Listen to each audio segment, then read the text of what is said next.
حضرت ابراہیم علیہ السلام کی عادت یہ تھی کہ مہمان کے بغیر کھانا نہیں کھاتے تھے. اور یہ بات ذہن میں رکھو کہ جو کھانا مہمان کے ساتھ کھایا جاتا ہے اس کا حساب نہیں ہوگا، چاہے وہ پرتکلف ہی کیوں نہ ہو. تو جب بھی بھوک ستاتی تو کسی شخص کو ڈھونڈ کے لے آتے اور اس کے ساتھ دسترخوان پہ بیٹھ کے کھانا کھاتے. ایک دن ایک مہمان کو ڈھونڈ لائے اور کھانا تیار تھا تو کہا کہ اللہ کا مبارک نام لیجیے اور شروع کیجیے. اس نے کہا میں تو اللہ کو نہیں مانتا. تو کہا کہ میاں تیرا اور میرا رشتہ کیا ہے؟ میں تجھے اللہ کے نام پہ تو کھلا رہا ہوں کہ تو اس کا بندہ ہے، اور اگر تو اس کا نام ہی گوارا نہیں کرتا تو پھر کیا باقی بچا؟ اس نے کہا روٹی کے چند لقموں کے لیے میں اپنے بت سے بے وفائی نہیں کر سکتا. میں بتوں کا پجاری ہوں اور مجھے بھوک بھی لگی ہے، لیکن میں اپنے بتوں سے بے وفائی نہیں کر سکتا. تو حضرت ابراہیم نے فرمایا تو اتنا غیرت مند ہے، اپنے بتوں کے ساتھ تیری یہ وفا ہے، تو سن پھر میں بھی اللہ کے نام کے علاوہ تجھے ایک لقمہ نہیں دے سکتا. اس نے کہا کوئی بات نہیں، اٹھ کے چلا گیا. وہ چلا گیا تو جبریل آ گئے، رب کا سندیسہ دیا، ابراہیم تو نے میرا بندہ ناراض کر دیا. یا اللہ وہ تیرا بندہ تھا، تیرا نام لینا گوارا نہیں تھا.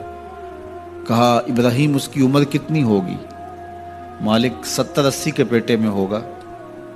تو کہا اتنا عرصہ ہو گیا نا کہ میں اس کو دے رہا ہوں، تم ایک دن نہیں کھلا سکے.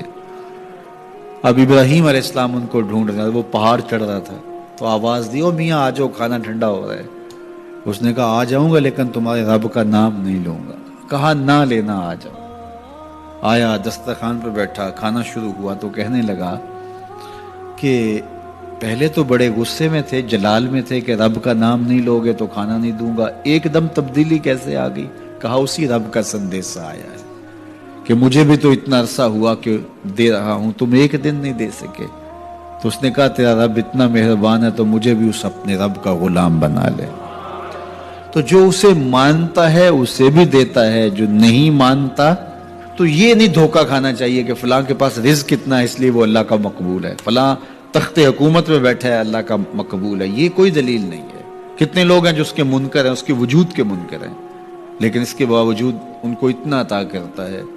بلکہ فرمایا اگر تمہارا مجھے لحاظ نہ ہو تو کافروں کے گھروں کی سیڑھیاں بھی سونے اور چاندی کی ہوں، چونکہ ان کو سب کچھ دنیا پہ دے دیا جائے گا، آخرت میں ان کا کوئی حصہ نہیں.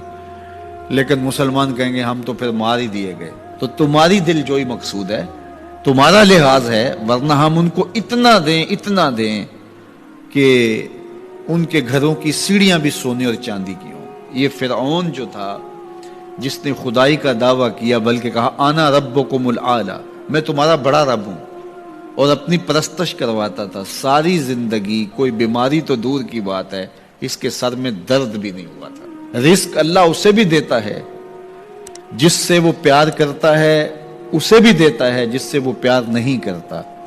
وہ صرف رب المومنین نہیں ہے، وہ رب العالمین ہے. صرف مومنوں کا رب نہیں ہے، وہ تمام جہانوں کا رب ہے. لیکن دین صرف اسے دیتا ہے جس سے وہ پیار کرتا ہے، جس سے وہ محبت کرتا ہے. یہ بات ذہن میں رکھیے گا کہ اللہ کی محبت کی دلیل یہ ہے کہ آپ کو دین